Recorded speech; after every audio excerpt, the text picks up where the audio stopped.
So, both the things we've been talking about really, in the previous examples, both the previous examples show how you've either failed to meet my expectations or you've behaved in a slightly inconsistent way, and doing that is a problem in and of itself.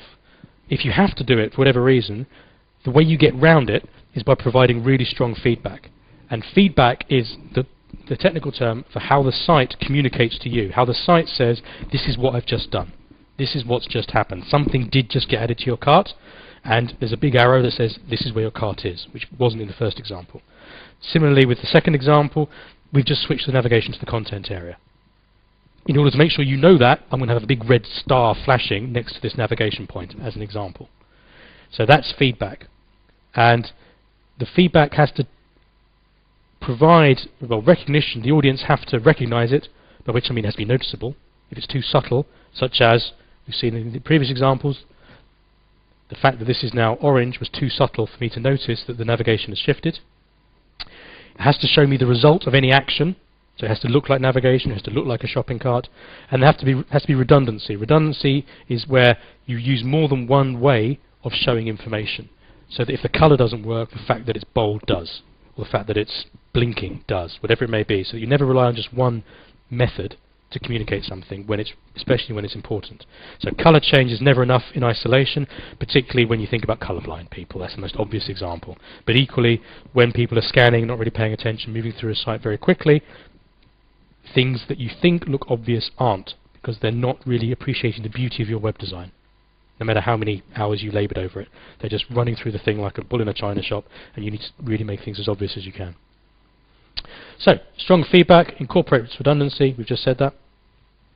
So, here we go, a lovely redesigned play.com. So, what happens if I click buy now, or buy in this instance, shall we say? Ta-da! They've redesigned it, and it's now a lovely little pop-in, pop-up, whatever you want to call it, that literally is an arrow saying, hey, this is where we've put your stuff. This is the shopping cart. You've got a DVD in there. It's Mel Brooks. You've got good taste. I like you. Continue. So that you can't miss. You can't continue without pressing close. You could argue it'd be nice if they had a don't show this again tick box, which would be pretty sweet. But apart from that, this is very, very nice. Far better than the previous design. And, you know, I was chuffed when I saw that they had changed it to this, because they had obviously done some usability testing and found that the old design, which I'd picked up on previously, was causing people trouble. So it's always nice when you see that things are getting fixed. Here at Tesco's, you'll see you add something to the basket, and actually that's all the feedback you get. So if we go down, so I'm clicking here, I click the add button, and then it goes slightly darker with one in basket. Now, that may, to you, in this sort of environment where you're sort of kind of paying attention, even though you're a little bit tired, but you're kind of paying attention to what I'm saying, I'd like to think, that may look enough.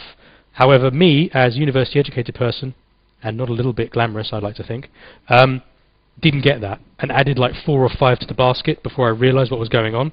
So even something, as I say, that in the cool, calm environment of an office with biscuits seems good enough, when someone's really not paying attention and just thinking about the next thing in their life, you really need to make it super, super obvious.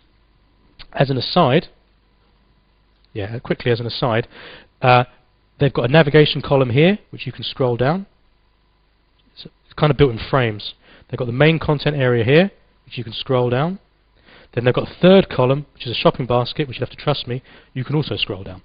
Now, that is not how websites are normally built. So you would think, and you'd be correct, they are breaking the first rule, which is meet expectations, how websites normally behave. However, they are able to do that for 2 reasons. One is lots of other, or reasonable number of other supermarkets are built this way.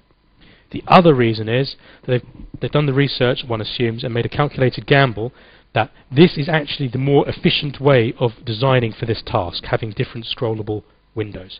Because we're Tesco's, because people will use our site a lot, they will learn how to use this very quickly. It's not like a once in a month deal, it's probably like once a week deal. And because we're Tesco's, there's brand loyalty there as well.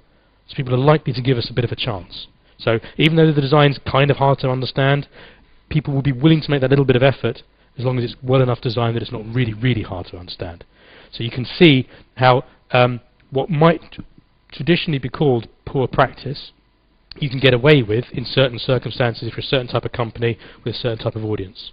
So again, it's all about applying these things logically, rather than just accepting best practice and sort of slavishly following it. Because in this example, accepting best practice would probably result in an interface where things took a lot longer. And that ultimately would probably annoy people even more.